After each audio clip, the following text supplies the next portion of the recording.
Hi, everyone. Welcome to Yachting International Radio. I'm your host, Gabriela.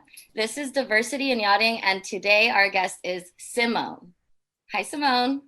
Hi, how are you? I'm good. How are you? I'm good. It's nice to finally meet you, my Yeah, I social know. media but BFF.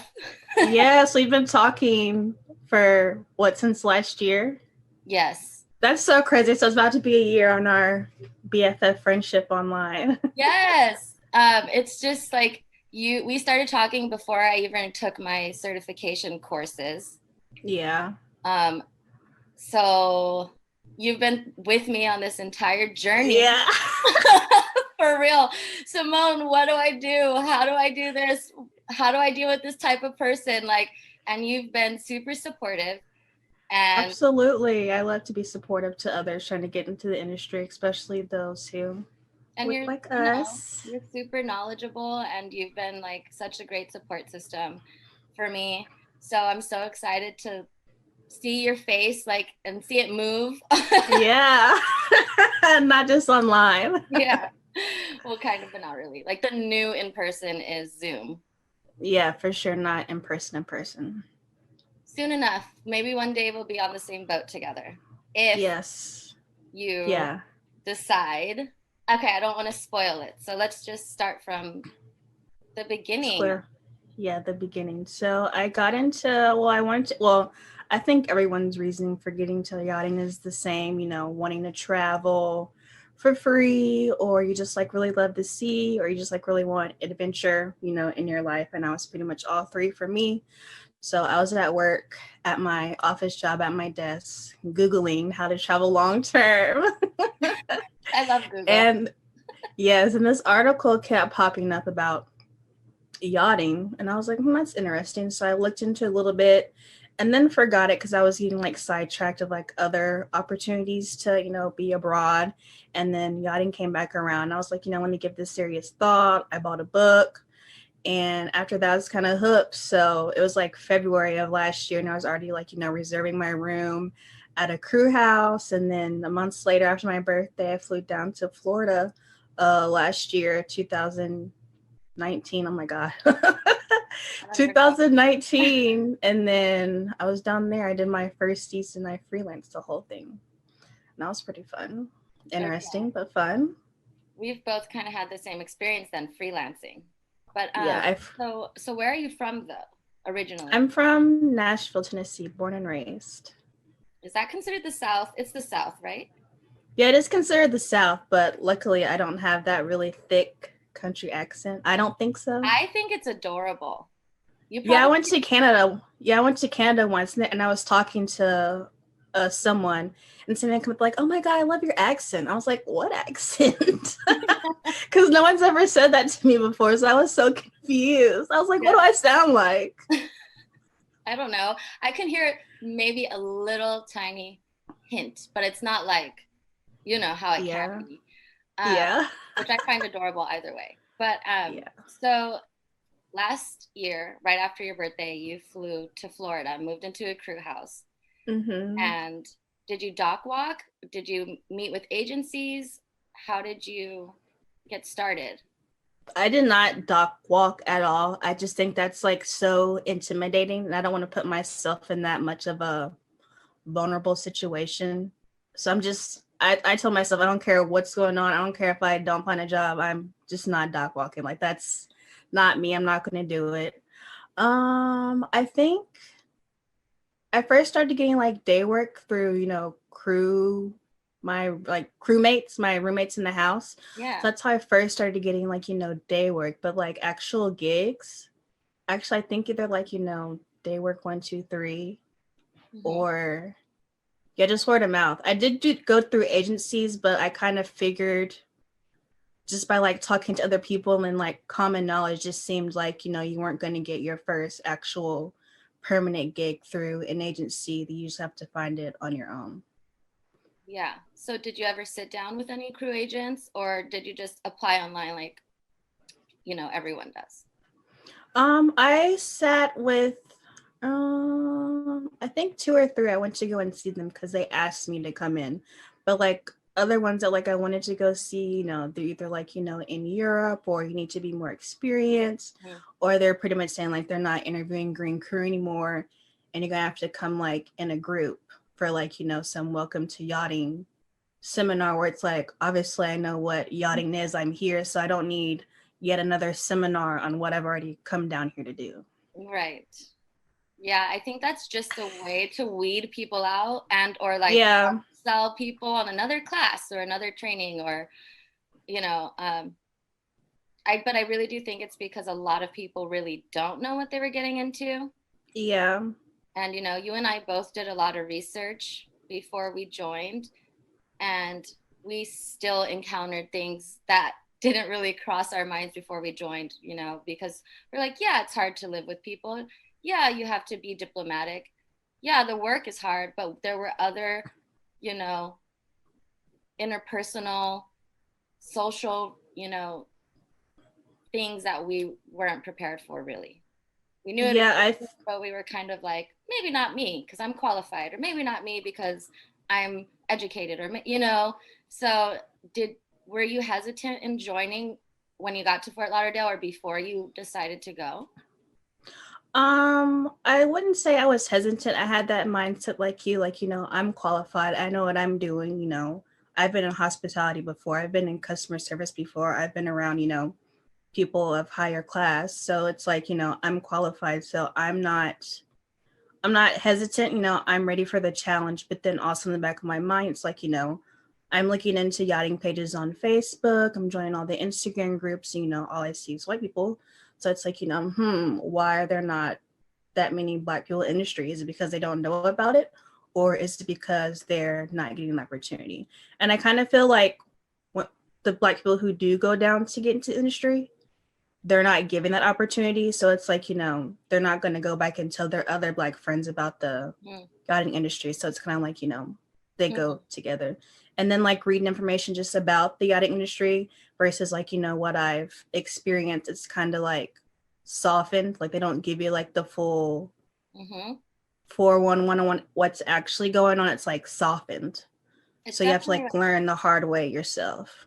absolutely. That's a perfect way to put it, because it seems like a lot of people are trying to be save face, and Yeah. it's kind of a hush hush industry about, like, the dark side of yachting, which when people do mention it, it's in regards to sexual harassment or Mm-hmm. know things of that nature. But they still don't really touch on race, even though Yeah. And that's what it's like there's no black people in any media or publication or advertisements that we see. So Yeah, that's what bothers me sometimes because it's like, you know, I'm glad and happy that, you know, women are speaking out about, you know, sexual abuse, sexual harassment, not being, you know, equal in the eyes of, you know, their male counterparts. But you're still living out, you know, what about the black people, both black women and black males, men who are trying to get, you know, into this industry because, you know, we're just as deserving as anyone else who's entering in the field as well. And then if you do see a black person, they're usually one, not American, mm-hmm, and two, they're most likely male and on the deck. So mm-hmm, I rarely ever see any black stews. I've always connected with some, but they're not stews yet. They're not like established in the industry. They're just starting out too. So it's like, you know, who's going to be that one black stew or that one black male deckhand who's going to like work their way up and show that, you know, hey, we can make it in this industry. I think there are people that are kind of paving the way for more black faces, but Mm-hmm. it's such a small percentage that it's just like, and they've worked very hard and probably have been through so many obstacles, but they're not all of them, but maybe they're just not talking about it because it's like, I'm here, I made it, so can everybody else, but Right. like we do need some more advocates and more attention on the subject in general. We just do. And that's what I love about this show, and Ria giving us a platform to connect. And diversity doesn't just have to be about race. It's just like being a woman. Like I've started connecting with women deckhands because I want to transition to deck because interior is just maybe not for me. And, you know, I would love to get more female deckhands, more female engineers, you know, involved. And, you know, there's different ways in which you can be discriminated against. And I just think it's nice to hear from everyone. But mostly, you know, my interest is talking more about diversity. And I remember a post in one of our Facebook groups where a woman asked about how women of color are feeling about the yachting industry and do we believe we've been discriminated against. And I thought you had the best, like, most educational, explanatory, but not rude or defensive comment. And someone still had to come in and say, I don't think it exists. There's this is, it's so cultural. There's people from every country. It's like, okay, you totally missed the point.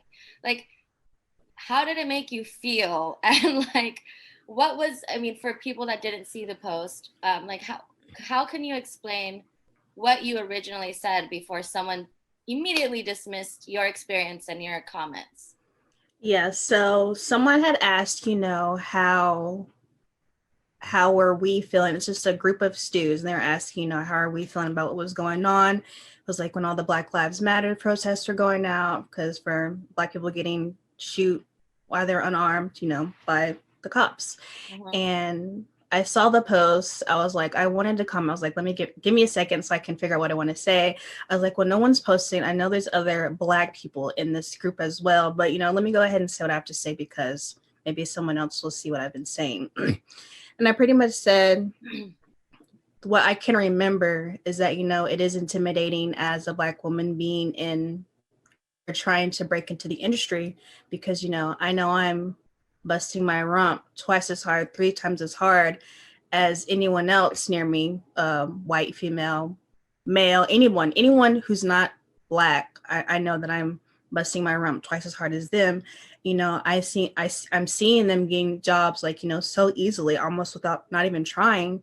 And, you know, here I am, a CV full of day work, you know, day trips, temp work, and I'm still getting passed over. So I'm like, why? And then I brought up an incident where I was at an interview for a boat based in Miami. And the lady, she said, I don't mean to be rude, but do you know why you haven't gotten a permanent position yet? And in my head, I was like, yeah, probably because I'm Black. I mean, I know it's because I'm Black, but I didn't say that, but that's what I wanted to say. And then it's like, you know, even on the part of like, you know, me making the comment of that, me being Black, you know, it's kind of like they played with me through that whole like interview process, ended up, you know, hiring someone else, but then calling me, still making it seem that I was still, you know, a candidate because I could work for them and somewhere else. Like they're just like playing with me. But it's like, you know, it's a mess.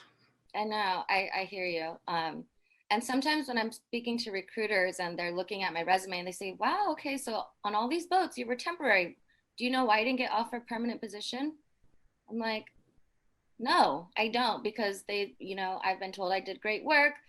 You know, I got along with people, but it's like, if they don't feel like you mesh with the team and you stand out or you just, you know, you're not really relating, it's like, well, maybe because there's no diversity on this boat. If I was like, right, if I'm the only female and there's 5 Black or white male crew members and I'm the only Black person, Black female, of course I right, stand out. I'm not really meshing with the crew, you know, right, like there's a sense of that, like you don't belong here. You know, sometimes when you're the only Black person in a group, and you have to be hyper aware of what you say, your body language, how you act, when no one else seems to, and no one's sensitive about how you feel or your feelings, but you have to be hyper aware of everyone else. right. I know you worked in the med, right, for one of your jobs. Did I see that? The Bahamas. Oh, okay. So, okay, those photos must have been from when you were traveling on your own then. Yes. Okay. So I was like, okay, she was in Italy. Jealous. I want a dual season boat, but I haven't gotten there yet. Okay, you will when you come I back. will. Yes, when I come back. So were you pushed towards the Bahamas by other Black Yachties, like maybe being like, maybe you should go to the Bahamas because there's more Black Yachties there? Or was it, did you notice maybe that there were, or did you just happen to get on boats that went to the Bahamas? I think I just happened. Well, I was only on one boat, but I was with them for a good little minute, and we just Mhm. kept taking trips to the Bahamas because that's where they charter to, and Okay. where the owners liked going to. But being down there, the only Black people I saw were like the ones like who like lived in the Bahamas, like working the docks, not the ones not boats docked to us with crew. They're all white too. Yeah, I can see that. So were you the only woman on that boat, or the Um, Black woman? yes, I was the only Black woman. How many crew were there? Mm, 5. Okay. And how was the experience like? Were you feeling treated that you were being treated as another crew member, or did you feel like you were treated any type of way, or were they really cool and, you know, So I regular? would say, yeah, so out of my entire experience being in yachting my first season, that was my favorite boat, my favorite crew, like everything. The captain, he like treated me like family. The chief stew, she was super nice. She was always, thankful for, me picking up the slack and doing extra work. Me and the chef were getting along. And no one ever Mhm. gets along with the chef. And we were getting along. I was getting along with the deckhand and the engineer slash bosun, and Yeah, then the deckhand. So it's like, great. like a little family. We're all getting along. Like that was like my favorite boat that I was on. Oh, that's So I had good. like a really good experience. So it's like, when I get back into yachting and, I'm looking for a boat that's going to be like, the standard for me. Like, do I feel comfortable being there? Do they make me feel comfortable? Do I feel like, I don't belong? Stuff like that. Cause I'm not going to put myself in a situation where, people are just, I just want to be in a bad situation. I like, good vibes. I want to work hard too and enjoy and have fun, but I don't want to be, looked down upon just because for Hmm. whatever sad reason someone thinks. So after that position, you were looking for a permanent position. You're like, okay, I've done all this day work, I've done all these freelance temp jobs. It's time for a Mm-hmm. permanent boat, right? Mm-hmm. And season was picking back up.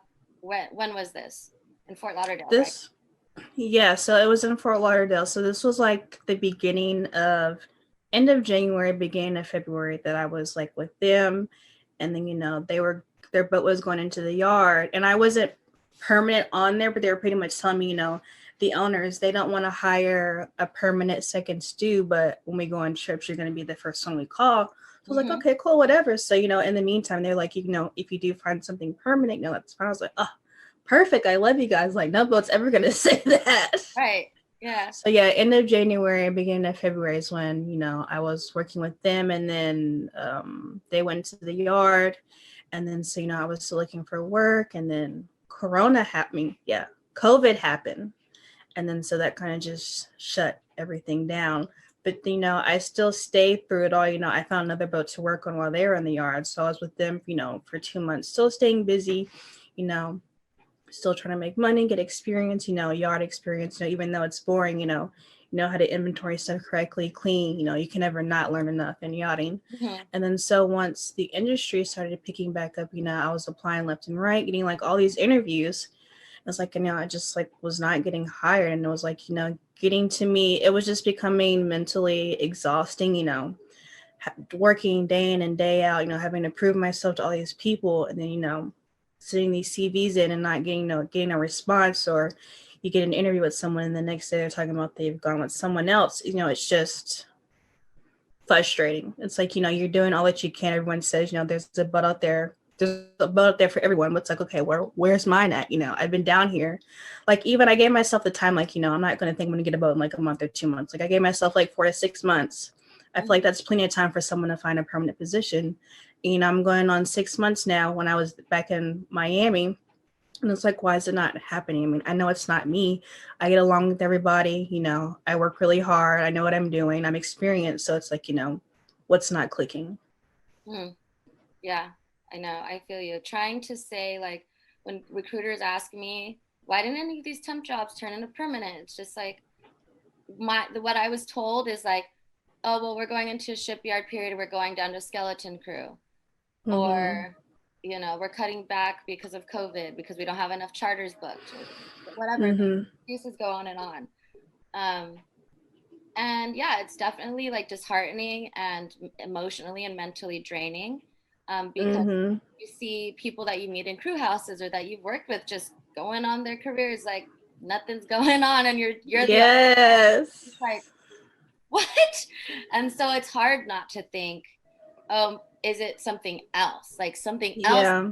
that no one wants to say, or no one even wants to believe, that's why they don't want to hire you, you know?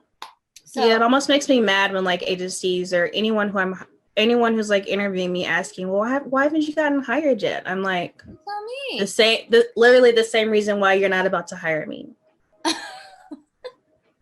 It'd be like, what do you think, girl? Yeah. I'm wondering the same Right. thing. Right. Questions that need answers. When you find out, let me know, because I've been wondering the same thing for half a year. Oh man, it's just, it's a lot of work trying to get along with everyone. So I commend you for, knowing you're like, no, I get along with everyone. There is no reason, because it does feel like you're under a microscope. I think being a Yeah. person of color in a very white male dominated industry, that, Mm-hmm. your coworker or your counterpart can do something, but the minute that's maybe not the best. And then if you do it though, you get in trouble or you get caught Yeah, or you get for reprimanded. sure. So Mm-hmm. you're not just cleaning a toilet, you're like working overtime trying to fit these other standards and fight stereotypes that have been laid out before you even got there. Right, Especially with exactly. people from different countries, different worldviews, like, honestly, I think that there's a lot working against us, For but sure. we have so much to offer. And Yeah. but like trying to break through those barriers and stereotypes is the hardest part. Do you ever feel like, when you arrive, that you're thinking that like, okay, I can't get an attitude, or I can't assert myself, or I can't speak up for myself because they're gonna think I'm the mad, angry black girl? Or do you ever feel that? Because I find myself biting my tongue a lot, or feeling disrespected or condescended, and me not feeling like I'm able to defend myself because I don't want to be written off as the angry black girl. Have you ever felt like that, or has there ever been a situation where you felt like that? There was a situation where I had to, I don't ever see that as a problem. Like if I'm feeling like, disrespected or someone's talking down on me, I don't have a problem, what's the word? Addressing it.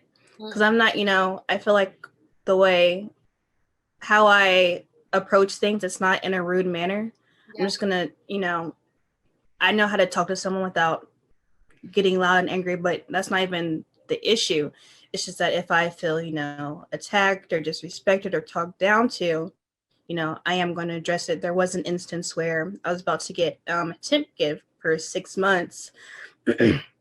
And, on, I think it was like a week and a half before we left, the chief stew pulled me into the galley and she was like, I don't think it's going to work out. And I was like, it totally blindsided me. I was like, well, why? And she's like, we just don't seem happy. You haven't been smiling that much. I was like, girl.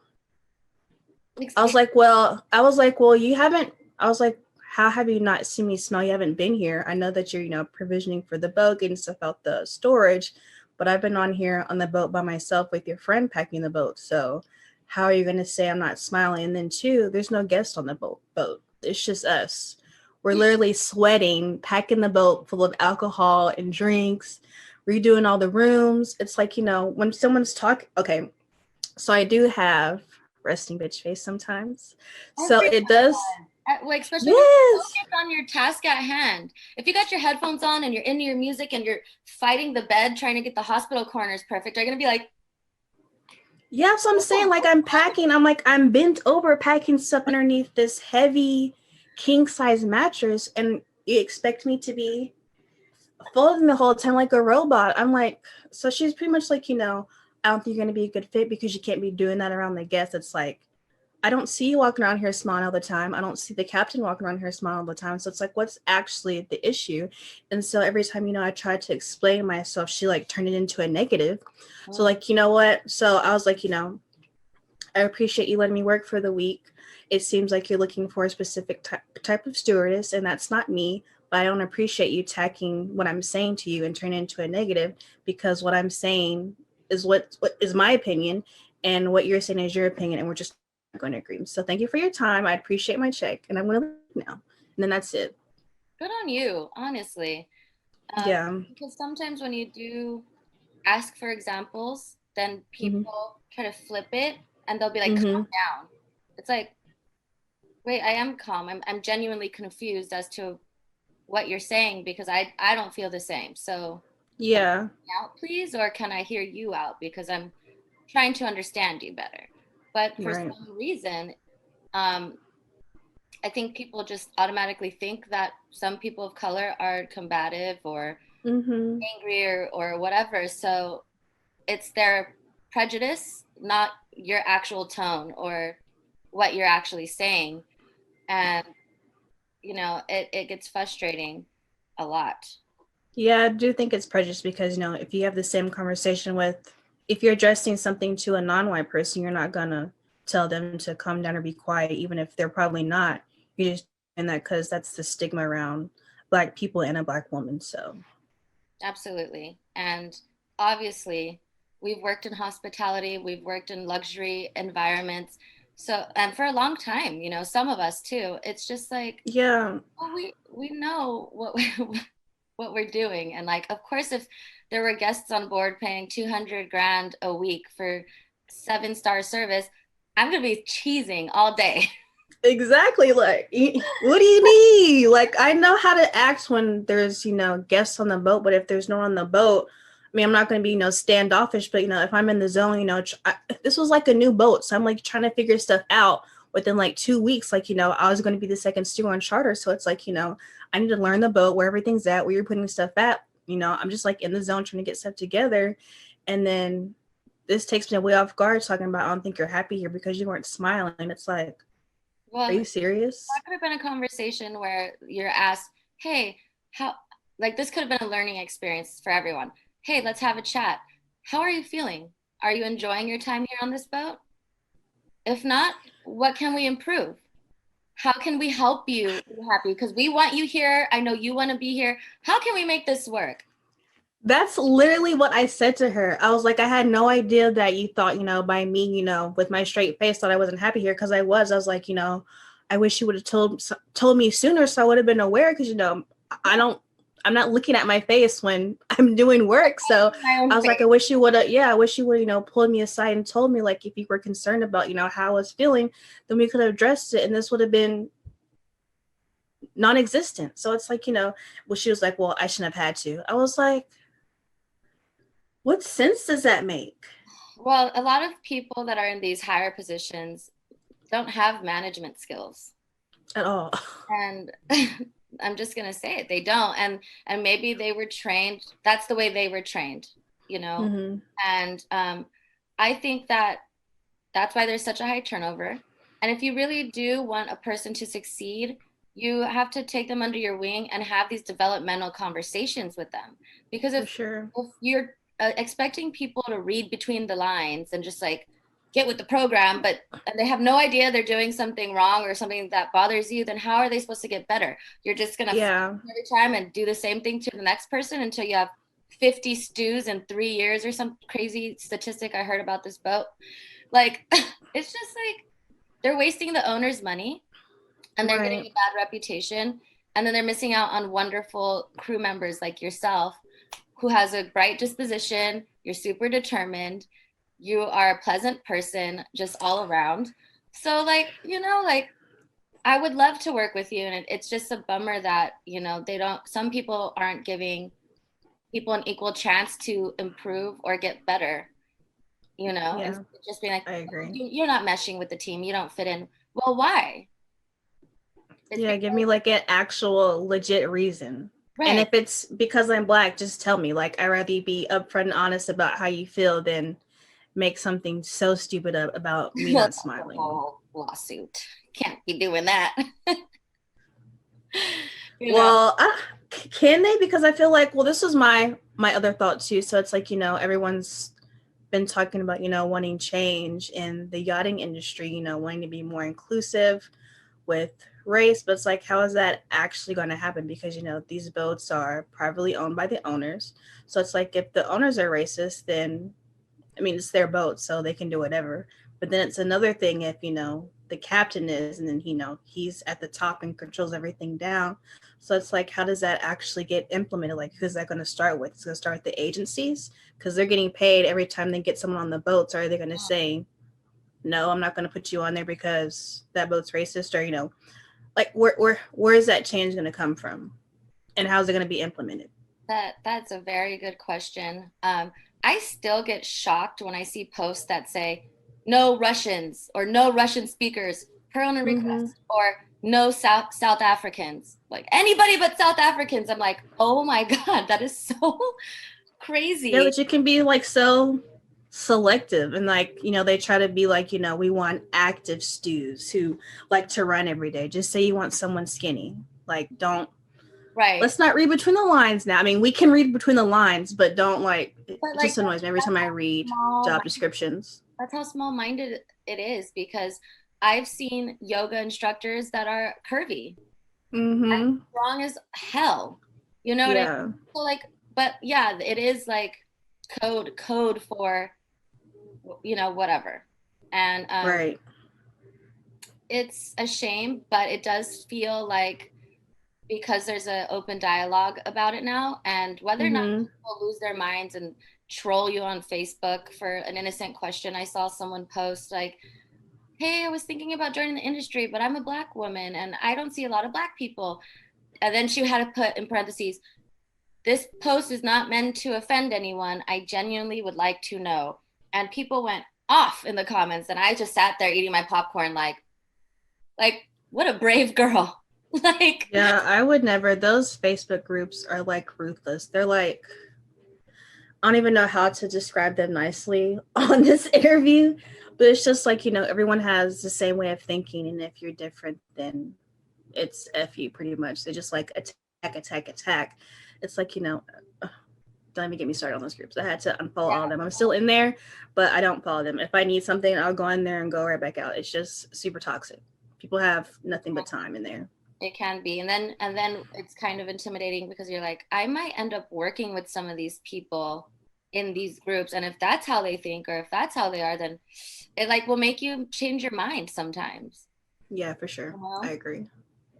So, I mean, are you involved in any of the like Black Yachty networks? Because, there are some that are coming out now, like, we all need to stick together. Like, here's like I'm in a WhatsApp group with like all Black Yachties, deckhands, stews, everything. No, I did not know that was a thing. You need to add You me. did it? Okay. No. The girl that interviewed me is one of the administrators. I'll tell her to add you. But other than you, when I was on my first boat and I had no clue what I was doing, Mhm. I would text the group like, can someone send me a schedule? Because I didn't have a chief stew because she never showed up or whatever. So I ended up being full Mhm. stew on my first job. And I had, Oh, I did that before. It's not that bad, but well, it just depends. well, if But you it's have a lot. if the other crew is super supportive and like guiding you, even though it's not their department, that's really Yeah. nice. But like, of course, I had my YouTube, I had my books, but like I needed more details. So I could text this group and someone would privately message me and be like, send me a schedule, or send me like a clip of how to do the leaf on the toilet paper, or Oh, that's awesome. I something. need to be in I there. had people talking me through it, and it was like a safe space where it's just not like, it's like, we got How do you. you not know that? Yeah, how do you not know that? We got you, sis. Like, took their time to Yes. help me out. So there is like for those of you out there wondering, there is a network of Black Yachties where we're in a WhatsApp group. We help each other. We give each other advice, and it's very informative. And it's Black women, from mostly women from like all around the world. So That's awesome. yeah, everyone's asking about their visa advice, or like, I cannot believe I've been left out of this. How can you not told me? We talk almost every you day. were in. I'm hurt. I'm sorry. Maybe if I would have told you sooner, you wouldn't have left yachting. Yes. But no, I needed that break. I was just like mentally exhausted. I was like trying so hard. Like the end of the year, like December, everyone went out for New Year's Eve. And I was like literally in my crew house at home, just like crying. So I was like so fed up. I was like, I'm so tired of all these people coming here and getting jobs so easily while I'm just like, working so hard to do everything and anything right. Like I'm literally doing all that I can and can't do anything other than what I'm already doing. And then it was just like, it was just super frustrating. It's like, where Everyone do you go has from a breaking here? point. Like, and I know that through this whole almost year that we've been friends, that you've Mm-hmm. always been super positive. And when I was freaking out, like, I think I'm on a toxic boat, help me. You were like, stick it out, girl. You can do this, like, overcome it. Like, you are a super positive person. So for Yeah. you to be like, I had enough, and I was like, done, I knew you Yeah. were serious. But I didn't Yeah. know that you were gonna go back to, your old work and like take a break.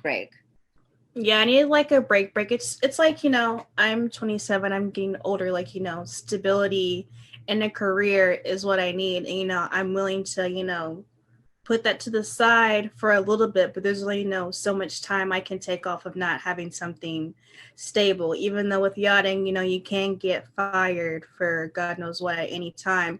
Mhm. But, still I just have like my foot more in the door if I was already like on a boat for a permanent position. Like I said, I'm older, I have bills, so I need like something a little bit more stable. And then so when I do decide to get back into yachting, which will probably be in March, I'm not gonna drop everything like I did last time, since COVID's happened. I feel like captains are a little bit more lenient with like, flying you to the boat if you're in the States. So Mhm. hopefully that'll be the case, since I've freelanced, I've been a sole stew and a second store on charter. So hopefully, that'll give me better, upage on getting not having to go back down to Florida and doing it all over again. I think so. That's pretty much my plan too. So we should stay in a crew house together. Yeah, No, we should. get an Airbnb together. Yeah, Airbnb. I don't want no crew house. We can get an Airbnb. I got us. I'm too I'm not gonna risk it. No, but yeah, March seems like a good time. Plenty of time to get you mentally prepared for what you're about to do again. You've had good boats. You've had questionable boats. Yeah. But throughout this whole time you've maintained your positivity and drive. It's just you needed to take care of your mental health, which I think a lot of people in this industry ignore, which would explain Mm-hmm. a lot of like the toxic environments that you can end up on a boat. But if you're Yeah, for sure. fit yourself, it's easier to deal with and focus more on your job, right? So Yeah, for sure. I think that's why, like, when even if I like don't like somebody or don't get along, it doesn't like, phase me. I can still be cordial and get my job done. I yes, know you're there. I know you exist. We don't have to be super cool. I know you don't like me. I probably won't like you, but we're working yeah, together, so fine, we could do this. we can do this. All right, love. Well, it was so nice talking to you. Yes, you too. I had fun. Me too. It's nice to finally meet you. Yes, yes. Don't forget to add me in that group. I'm getting on it right now as we speak. And maybe we'll see each other in March and we head back down to Fort Lauderdale Yes. and it'll be great. Yes, we're gonna be in that Airbnb together. No crew house. No crew house. That's a whole nother story. Yeah. All right, everyone. Thank you for watching Diversity in Yachting with Yachting International Radio. I'm your host, Gabriela, and this is Simone, and we'll see you next week. Thank you. Bye. Bye.